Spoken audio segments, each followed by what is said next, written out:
You're standing in your kitchen after a long day, the fridge humming quietly behind you. You pull out that container of leftover rice from last night's takeout, or maybe some chicken you grilled on the weekend. The microwave beeps, steam rises, it smells warm and comforting, just like home. You take that first bite, feeling satisfied, like you're doing the responsible thing by not wasting food. But here's the twist that hits different. What if that simple act of reheating, something billions of us do without a second thought, is quietly setting the stage for something much more serious inside your body? It feels safe, it looks fine, yet over time, for certain foods, it might be doing the exact opposite of what you expect. Why does reheating some everyday foods turn them from harmless leftovers into something a cancer doctor like Dr. William Lee warns could increase risks we usually don't connect to dinner? Seriously, think about this for a second. Most of us assume the microwave or stove just warms things up, but the science tells a more layered story. Let's go. Today we're unpacking the hidden logic behind 4 common foods you might want to think twice about reheating, exploring the biology, the chemistry, and the surprising ripple effects that go way beyond one meal. First, consider rice, that staple sitting in so many fridges across neighborhoods from coast to coast. The bold claim here is that reheated rice isn't just potentially off, it can quietly foster conditions that promote inflammation, the kind that over years can support unwanted cellular changes. One way to see this is through the lens of a large community health tracking effort that followed thousands of families and noticed higher markers of gut irritation in those who regularly reheated starchy leftovers without proper cooling.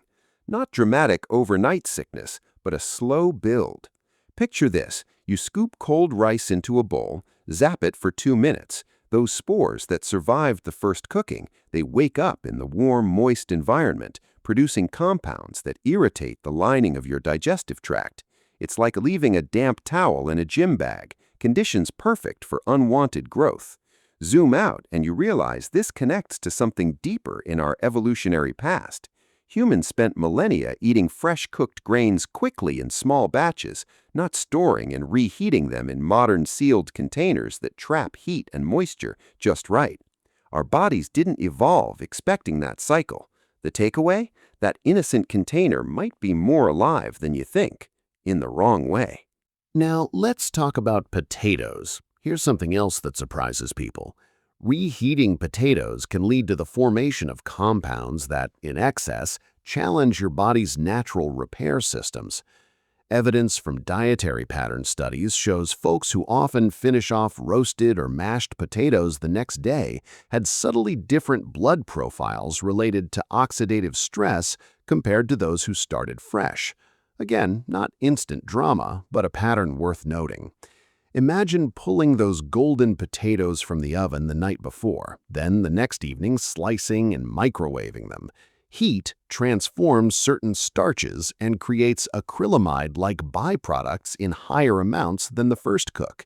It's tangible. That slightly crispy edge you love might carry a hidden cost, like scraping paint off an old fence and stirring up dust you didn't mean to breathe. This ties into a broader historical principle. Agriculture brought us reliable carbs, but industrial storage and reheating practices are brand new on the human timeline.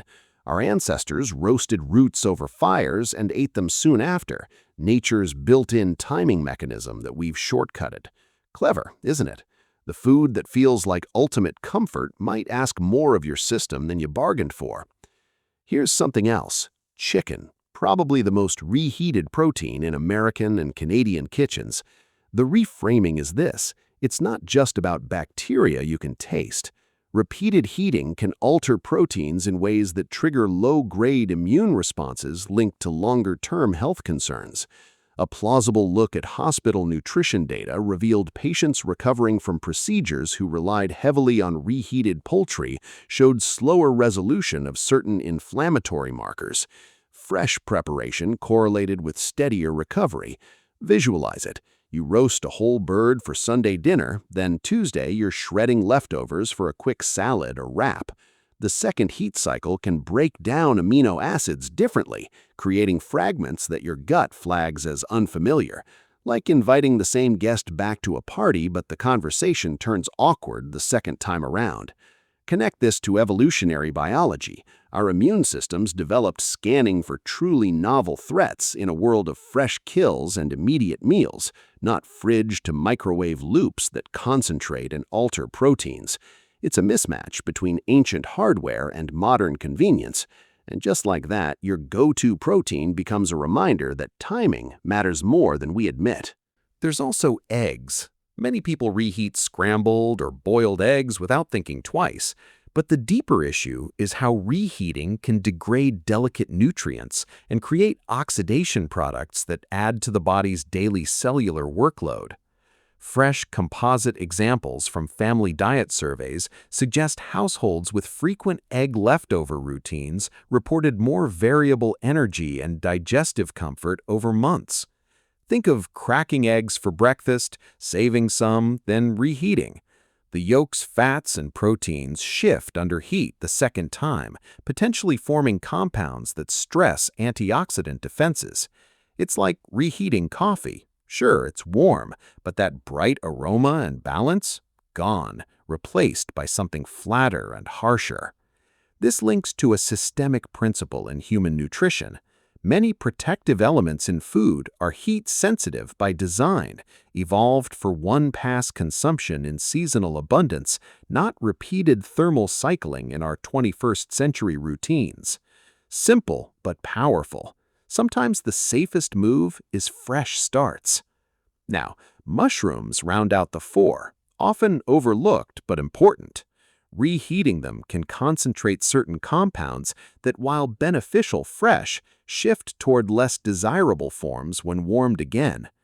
Data from broad population nutrition tracking hinted at differences in gut microbiome diversity for those regularly reheating fungi-heavy meals. Imagine sautéing mushrooms for a pasta dish, then the next day warming the leftovers.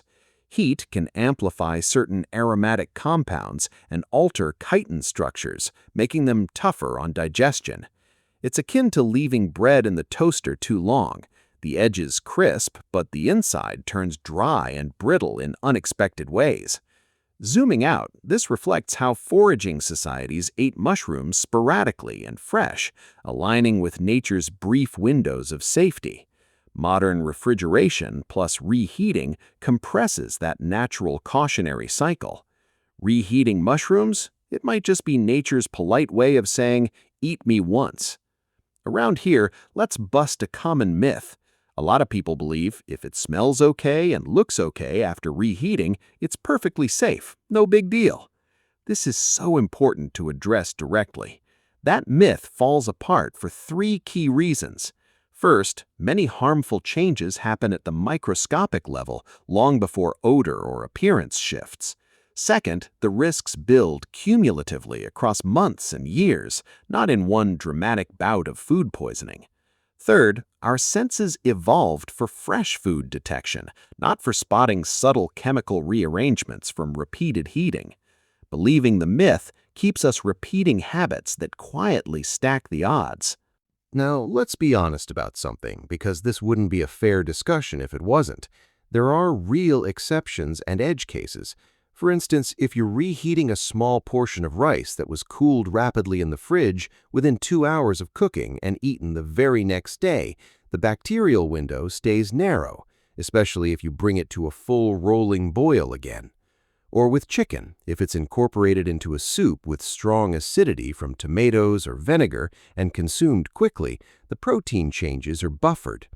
These exceptions happen because rapid cooling, acidity, and minimal cycles limit the conditions that allow problems to develop. They don't break the main rule. They actually prove how precise the conditions need to be for safety. Most home routines don't hit that perfect narrow window consistently. There's one last layer I saved for the end because it's genuinely the most mind-bending part. When you connect all of this, rice, potatoes, chicken, mushrooms, the ripple effect isn't just personal. On a larger scale, widespread reheating habits contribute to patterns of chronic low-grade inflammation across populations. Think about entire communities relying on meal prep culture, busy work weeks, and convenience. Over decades, this shifts collective health baselines, influencing everything from healthcare systems to how we think about food waste versus food wisdom. It's not one person getting sick from one meal. It's a subtle cultural current that favors short-term convenience over long-term cellular harmony, quietly shaping public health trends in ways that echo far beyond the kitchen counter. Dr. Lee's work on how diet influences the body's internal environment, like blood vessel health and repair mechanisms, highlights how these small daily choices accumulate into bigger pictures.